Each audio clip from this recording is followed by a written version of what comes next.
Hello everyone, this is Venom Geek Media here, and today this is going to be a bit of a different video. This is going to be more of a generalized discussion, and it's not just going to be confined to Trek.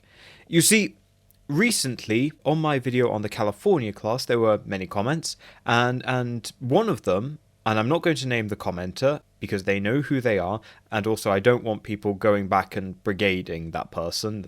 They just expressed an opinion, but they suggested that the Constitution class as seen in Strange New Worlds is, as far as they're concerned, that's how big the Enterprise really should be in canon. Much like how Gene Roddenberry said that he always imagined that the TMP Enterprise was always how the Enterprise looked. Now, again, I don't really hold any ill will towards this person, and I don't really blame them too much for this kind of perspective. Why? Well, because I think this bespeaks a broader problem, not just in Star Trek and the Star Trek fandom, but in broader sci-fi. This also came up, actually, when the new release of the Ushan class happens in Star Trek Online, and various people have been estimating the scale of it. Basically, because it's a sort of Saber class equivalent, you come in with various sizes in the vicinity of a Saber class, about 180 meters. And I consistently have said that for that time period, and for the role that the Ushan is meant to be, which is a small destroyer, that is far, far, far, far too big. And because people mostly think in comparison to 24th century ships, they don't think in comparison to 23rd century ships. So maybe I'll cover the Ushan and other 23rd century destroyers and ships another time, but I'm just going to kind of confine it to this general issue here. And that is that ultimately sci-fi fans have lost their perspective in scaling. It's most obvious in terms of Star Trek because we've seen scale creep in Star Trek. And the scale creep is most egregious in Star Trek because the ships of Star Trek are so well fleshed out and have a governing philosophy, a design philosophy behind them. You know, they are meant to be plausible, realistic spacecraft. And so they have to have relatively sensible sizes. But people have, over time, lost their sense of perspective, and this has resulted in the scale creep that we now see in modern Trek. And that people are under the conception that, a ship like a Galaxy class is anything but massive. So, let's just get right into it. This all comes down to a matter of perspective. Tanks. If any of you have ever been to, say, a museum, a tank museum, or any kind of war museum, you will have seen some tanks, and you will have seen some tanks up close. Tanks, you will know, are big. If you see one up close, they are big. But, interestingly, when you see them driving around, actually, for the most part, apart from all the noise and, smoke they make, they don't feel that big. Until one literally drives by you and it's like a lorry has just gone past. Tanks are big, but when we see them at a distance, they don't feel as big. Planes, and jets especially, are very big. If you've ever been to an air museum, I recall seeing the English Electric Lightning and the F4 Phantom at an air museum, and both of those are flipping huge. They are massive aircraft. They are very, very large aircraft.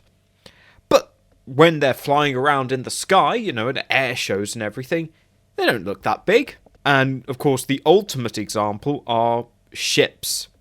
Ships are big. Like, really, really big. If you've ever been to a port, if you go to the Portsmouth Historic Dockyard, you can see into the main Portsmouth naval base, and you can very easily see, if they're there, the two aircraft carriers. Those are very, very, very large, as you can well imagine. But, when you start to see a ship sailing off into the horizon, it starts to look small. And, this is ultimately because of human perception and the way human perception works. I'm not exactly sure what it is, but I think beyond a certain cutoff point or a certain distance, we stop recognizing large things as large. in our evolutionary environment, there's a cap to how big things can get.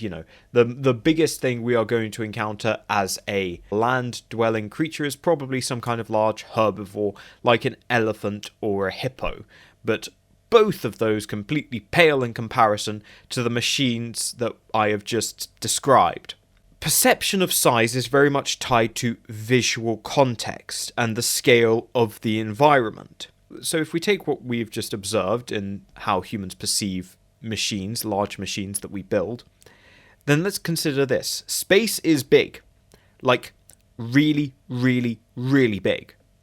Like, even the solar system is massive. I said this before, but I'll say it again.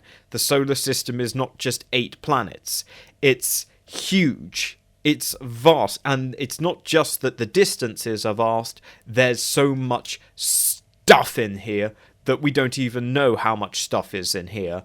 Like, that's how big space is. It's big.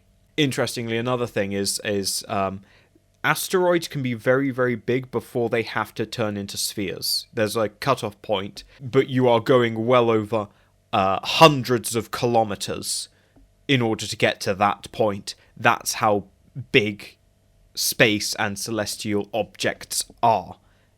Starships are also big. Really, really, really big. So this person in the comments was saying that the original Enterprise, for their tastes, wasn't big enough, and they liked the Strange New Worlds Enterprise more. So the original Enterprise, as we well know, is 289 meters long.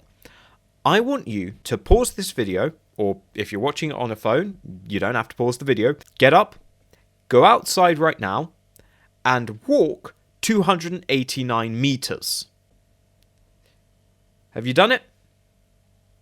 So, you will know that that is quite far.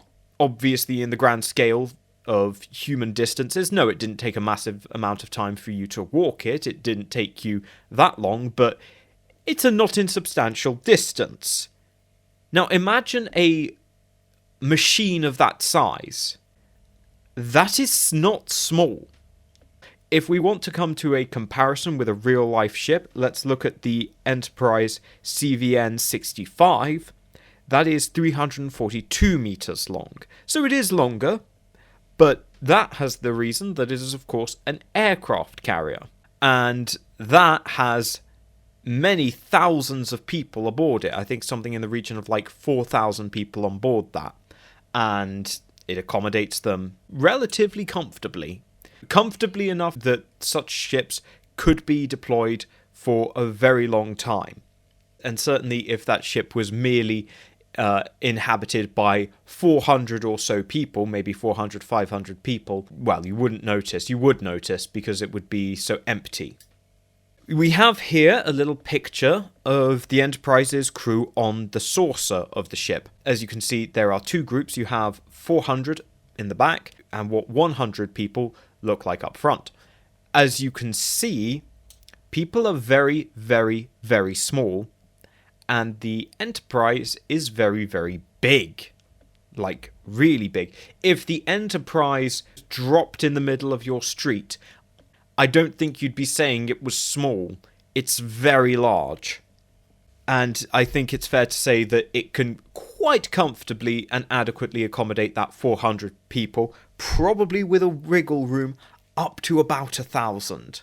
It is not small.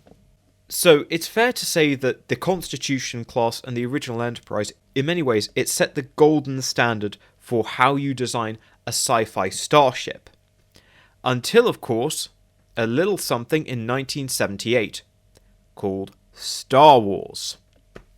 Now, obviously, inevitably, I've mentioned Star Wars in a video, so we're going to get into the my dad could beat up your dad argument, which I frankly don't care about the power of Star Wars ships relative to Star Trek ships. I'm more interested in how the things work in their own respective universe. Now, of course, Star Wars today is known for space, fantasy, spectacle, and adventure. That's what it is. As far as a lot of Star Wars fans are concerned, it's all about a good guy with a blue laser sword and a bad guy with a red laser sword. And then there's the other people who want to watch a bunch of Imperials have board meetings, of which I would count myself among that number. While that is what Star Wars is known as now, is this sort of big epic space opera fantasy, when they were making it, they didn't know that that was what they were making. Not really. And the biggest influence on sci-fi at that time period, well, it would have been a couple of things. It would have been things like the Flash Gordon serials and various things of comic books and artwork and everything. But it's undeniable that Star Trek would have had some level of impact on the designers at ILM, at what became ILM. The design behind the ships and technology of Star Wars still very much intended a function. If you look at particularly the different fighter craft, they're all very distinctive. The X-Wing is designed to look a certain way. It's designed to look very maneuverable and nimble, and it's got those big laser cannons on the wings. It's very clearly a sort of a fighter craft. The Y-Wing looks a bit bigger and heavier. It looks more like a torpedo bomber. The TIE fighter is, of course, very nimble and very light. It obviously looks like a Zero.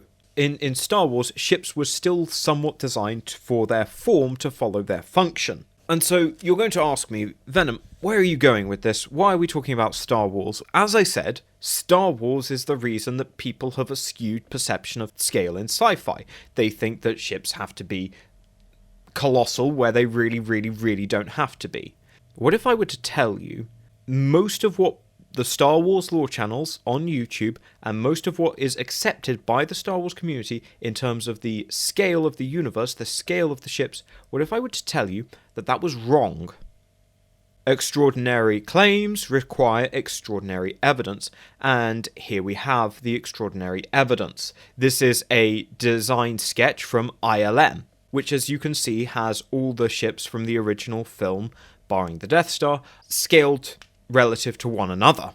And what you will see is that you can see that the Blockade Runner, which is the first ship we see in Star Wars and in many ways sets the standard for everything else, most people think of the Blockade Runner as being about 150 meters. That seems to be the accepted size of the Blockade Runner. And if you look at cutaways of the Blockade Runner, it has quite a substantial interior.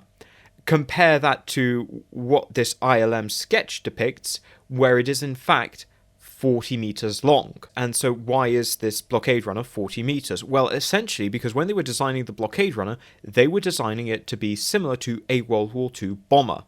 Those laser cannons on the top are designed to be much like the turrets on the Millennium Falcon, albeit a bit larger and more powerful, but similar kind of scale in terms of it's not a big multi-crewed turret, it's a small turret with a single gunner in there. And it lines up very well with exterior details. There are also interior details, which we can see the cockpit, and it's a cockpit, not a bridge or flight deck, because it's much smaller. I think you're looking at about maybe 2 or 3 people in there. Again, much like, say, a World War II bomber. And this makes an awful lot of sense, because ultimately the intention of the Blockade Runner, well, in case you couldn't tell by the, name plus the look of the design, its intention is to go fast. And, at that point, if you're designing the ship to go fast, why would you make it bigger than it needs to be? You can still fit in all the essential things. I think you can still actually fit in escape pods and probably actually those corridors, just about. I'd like to see E.C. Henry take a crack at it, but I think you could definitely do it, especially given that it is longer than the Millennium Falcon, and that still has actually a fair amount of internal space for the characters to move around in. It's not exactly a small ship in its own right. It is quite substantial. Of course, the ultimate fallout of this revelation that the Blockade Runner is only 40 meters is that the Star Destroyer is much, much, much smaller. Now, you're going to say, Venom, what has this got to do with anything? Why does this matter? It matters because of how things work in the universe. Okay, if you go on Wikipedia and you look up the stats of a ISD. So, as you all know, historically the Star Destroyer has been regarded as 1,600 meters long and has a stupid amount of armament that I can't even... and has a crew of something in the range of 37 to 47,000 crew, and may also carry a contingent of up to 9,000 stormtroopers. Now, I want to ask you this. Number one, how do you actually crew that thing? Like, where is churning out enough people to crew that thing? And two, when are you ever going to use any of this? When you have a massive, massive Imperial Star Destroyer where it's this kind of ludicrous size, and if you look at the cutaways, it is of ludicrous size. Why does anything need to be this big? You see, in Star Wars, they have very reliable and very faster than light travel. You can get a lot of places very quickly with hyperspace travel. So why would you need to have a large ship? If you were having a ship that was like generational and was going to be going out for decades and decades on end, you know, that at least makes some sense as to why it would be big and would carry a big crew. It needs to cover all eventualities. But in the Star Wars universe, you don't need to do that. There's never any need to do that. These ships are all operating along known routes, and they know where they're going, and there's a fairly good amount of infrastructure, so it's not like they need huge amounts of supplies and fuel for, you know, decades of travel. Building an Imperial Star Destroyer beyond a certain size, you're effectively gaining diminishing returns. You're getting stuff on this ship you're never going to use. The ship becomes so large, it becomes unbelievable. You fall into what I would call Enterprise D syndrome. You know, the Enterprise D is a massive, huge, vast, colossal ship. And I've said, and many others have said, that its claimed crew capacity of 1,000 is far, far, far too small. And ultimately the result is that people start imagining in their head, they shrink the ship, not least helped by the fact that, of course, the ship is, you know, not fully depicted in all its glory in the show for fairly obvious budgetary limitations. And as a result, people start thinking that a 600-meter Enterprise D is only like a medium-sized ship, when it's not. It's already colossal. It's already colossal, and then people start thinking, oh, well, we need the Odyssey class. At which point, you get into this point, as I say, with the Star Destroyer, of diminishing returns. And then, of course, don't even get me started on the Super Star Destroyer that appears in Empire Strikes Back.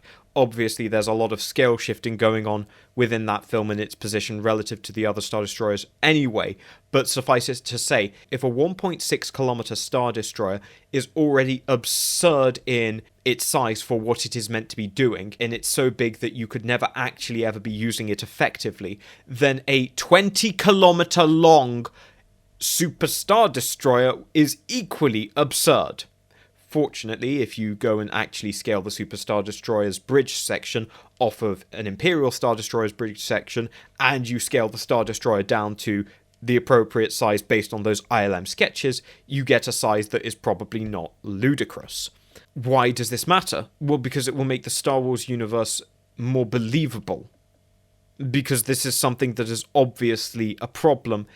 Let's consider the media that people have liked about Star Wars recently and the media that people haven't liked. What people have liked, they've liked Andor and they've liked early Mandalorian. Why? With story and other aspects, but also because they have a very nuts and bolts feeling of the universe. There's none of this space magic. There's no conjuring Death Star laser Star Destroyers out of the ground. There's none of these sort of ships that incrementally, continually get bigger and bigger for no apparent reason. Everything is kept very simple and kept to a very confined scale, because then people can actually care about it and invest in it. And this is why having a sensible scale for starships in Star Trek becomes important. Let's compare two scenes. When the Borg cube in Q-Who seizes the Enterprise with a tractor beam and cuts out a section of the Enterprise's hull and scoops it up, in the grand scheme of things, you as the audience, you don't care and you don't really feel the impact of that damage, because we have just no way of conceptualizing the size and the spaces within the Enterprise D. We have no idea, we don't know how many people are on board and where they are and what they are doing. So, anything that is basically happening outside either the bridge or the engineering, it basically doesn't factor in. You compare that to Wrath of Khan or Undiscovered Country. So in the Wrath of Khan, you have that where you have two scenes. One's of a hit to the engineering section, and one's of a hit to the torpedo bay. And these are very palpable hits. I mean, that hit to the torpedo bay really should have been the end to the Enterprise, but whatever. But these are very palpable, felt hits. We see the people on the receiving end. We know what these spaces are. We've been in them. And these are also spaces which we can understand. And then similarly, in the Undiscovered Country, we have that scene where the Enterprise loses its shields and seemingly a dud torpedo or a penetrating torpedo goes through the officer's wardroom where they had that dinner scene earlier in the film. That's a very palpable feeling hit, more than just people rocking around in their chairs and the like, or rocks exploding out of consoles. It feels more palpable and more real, and you feel more invested in the ship. When you see in Star Trek Into Darkness, that's probably the one that does it the most. It's certainly the most egregious of all those films. When you see in Star Trek Into Darkness the Vengeance fly up behind the Enterprise and start pelting it with torpedoes, and you see like all these hull breaches, you're seeing these huge internal spaces that you have no idea were even there, and you had no idea what they do, and you have no idea who any of these people are, and so you don't really care. And so you don't have that same connection, and the storytelling, the action, is less effective. And so this is kind of what I mean when I say why scaling is important in science fiction. And two, Star Wars has given everyone a skewed perspective. Actually, I don't even think it's the VFX guys' fault. It's people who have come along afterwards, post hoc, who are writing Apocrypha, and who probably don't have the best knowledge of what they're doing. And they're the ones who have actually pumped the sizes of Star Wars, who have actually inflated the size of everything to make it this silly thing. Again, think about what we actually see of these ships in Star Wars, of a Star Destroyer, a blockade runner, the Mon Calamari ship. Do we see actually anything that would justify those colossal sizes? And I think the answer, no, we never do. There's no need to make those things so big, not by the mechanics of the universe, and not to accommodate any of those sets. And I think there's a greater imperative to keep these things small, because then people can understand and perceive it. The misscaling of Star Wars has had a profound impact on all of sci-fi. It's fairly obvious that with the JJ films, those were deliberately scaled up. Again, I've said this before, JJ's Enterprise is not that size. They would have you believe it's about 600 meters. It was not designed to be that. Designed it to be around about the 300 meters range. You can take other issues with the design, but he did design it to be relatively commensurate for the period.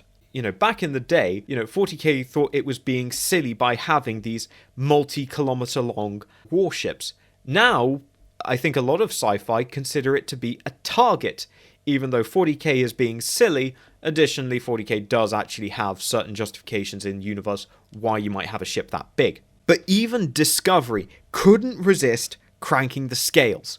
And ultimately, that is what has shaped the Strange New Worlds depiction of the period, which is again why we have this 400 meter plus constitution, which actually outsizes an Excelsior class. And it's not that, the scaling of the Strange New Worlds Enterprise is internally incoherent. It's not. It's very well designed for a ship that is meant to be that big. But the original Enterprise definitely was not that big, and it does become a problem when you have Kirk, when he retires to his cabin in original Star Trek, and it's a little cabin. When Pike goes to his quarters, he's got a massive bachelor pad. These things cannot coexist for fairly obvious reasons. When original Star Trek was being made, and indeed that original generation of sci-fi shows, not just Star Trek, but even things like Battlestar and Stargate, even up to modern Battlestar, sci-fi ships were designed for function and purpose. And that was what ultimately defined size. And it made starships relatable and believable. I've made the argument that, this should be universal across all sci-fi for just the sake of the story and the audience investment. But Star Trek is a universe that should feel within reach. Obviously, it should be optimistic, and it shouldn't compromise its optimism, but it should feel like, yeah, we could do that. We could, if humanity got its act together, we could do that. We could build these incredible things. Whereas, if you pump it up to like the JJ scale, then again, very quickly, these things become ludicrous and we lose any connection. As I say, at some point, we lose connection with things that are so big that we can't ever, relate to or understand. And, then the universe feels completely devoid and fantasy, and we don't care when we see a ship blowing up because it's a CGI spaceship and doesn't feel like a palpable, well-realized environment. The motion picture Enterprise is the best example of that. By no means did we see all of that, but over time we've built up a pretty good picture of that ship, and that's why the hits it takes in those movies, they feel so palpable. People like it so much because it feels so real and grounded. And, ultimately, you've got two options. Either you can take your Strange New Worlds Enterprise and say, yes, this actually is how big the Enterprise always was, which logically means that you would probably have to pump the scale of every single other ship by a commensurate amount. And I think I've given a good reason of why you probably shouldn't do that. Or, regardless of other aspects, if you like Strange New Worlds or don't, but you can just park that to one side and say, that's obviously its own thing, but ultimately, I think we'll still stick with the original Constitution, as that is still, many decades later, it is still really the golden standard of how you should design starships and how you should scale starships. So, thank you all for watching. I think I've ranted enough. I hope there was a coherent point here. I will admit I did slightly desire to ruffle some feathers. We'll see how ruffled those feathers are. And yes, I'll see if I'm going to be sent any thermal detonators in my mail. So, until the next time, leave your thoughts in the comments below. Be they positive, be they negative, let me know. And I will see you all in the next video. Thank you to my members for supporting the channel. My glorious Navarks, Tully DT, Zaylan Maru, and Midwest Safety. My ever-dutiful commanders, Birdmonster, Jeff Hallam, Mark Philippe, Sean Farrell, David Reeves, Rella, Gabe Logan, Nicholas Walsh, Martin McConville, JC Tech Wizard, Alcara Dreamer, Gloom Cookie, Tin Alt, and John Radek. And I salute my Centurions, Pendlebury, Marcus Hall, Julian Arnott, Freedom Trooper, Okokatum Questo, John Nicole, Athena, Tobias Klein, Bird of Play D3, Khan the Skektal Overlord, David Jackson, Quentin King, Shipmaster, Valletta Petra Siren, Jaffany Hughes, Ian Hands, Rogel Dom, Terran Emperor, Stephen Ross, Tom Mosley, and Captain Key. And I thank all my loyal sub-lieutenants, and I welcome Jason B., Tristan O'Handley, Stephen Johnson, Dubai, Trevin Lane, Damo, Milan Zenka, Wolf of Terror, Patrick Germain, Alex Blocker, Icy Deadman, John C., Tucker Skorkland, Ian M., Nomquam, Copycat, and Great Biotic Wind. Thank you all so much for supporting the channel, and I shall see you all in the next video.